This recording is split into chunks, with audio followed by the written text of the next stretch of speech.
might have been a long time. So there was a farmer, he planted wheat. At night the enemy planted weeds. So when they grew, the wheat and the weeds got burned into the fire and the wheat went somewhere else. So yes, the story was from a while ago, so it might be harder to remember, but it was another parable from Jesus, which talked about weeds, and it was trying to relate back to how people were on earth. So the story for this week is called The Rich Man and the Beggar. So this is what it looks like, okay? And it is another story from Jesus. Jesus explained to his followers that they would find their reward in heaven, not on earth. There was once a rich man whose table was laid every day with fine food. At his gate lay a poor hungry beggar named Lazarus, who used to long for the crumbs that fell from the table. But the rich man never thought about him.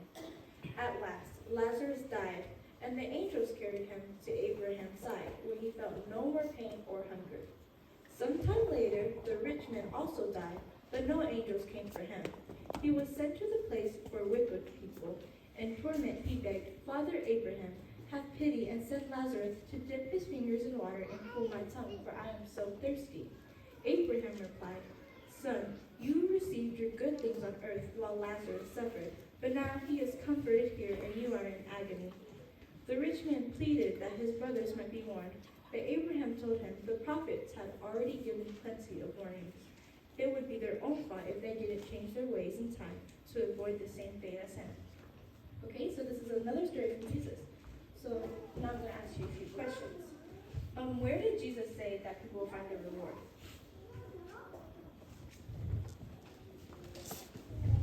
In heaven? So Jesus starts his story by saying that people will earn their reward in heaven, not on earth. So then the story begins with two men. Can someone tell me how these two men are?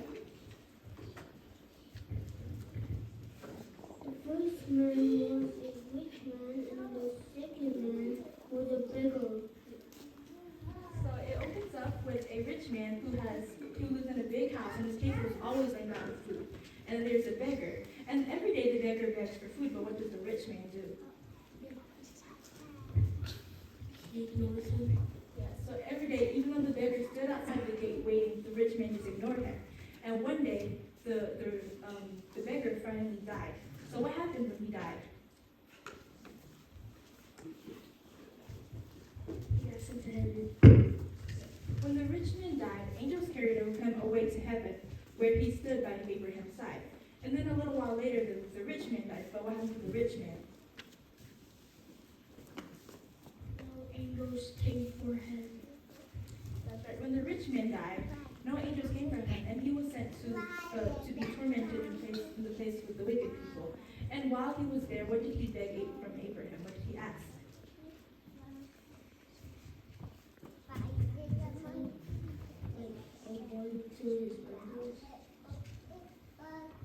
Because the rich man did not help the beggar while he was alive, he was tormented, and he begged Abraham to warn his family and people back on earth to give a warning so they would not have to endure the same thing as him. But what did Abraham say back? He said he gave him plenty of warnings. So on earth, there are prophets that give you warnings, and it is up to you to change. So can someone tell me the final message of the story? Final message? Is there a lesson that you guys learned from this? It's okay. So the final message of the story is while you're on earth, you have the time to change, right? So while you're alive, try to do the good things so you can be rewarded in heaven, okay?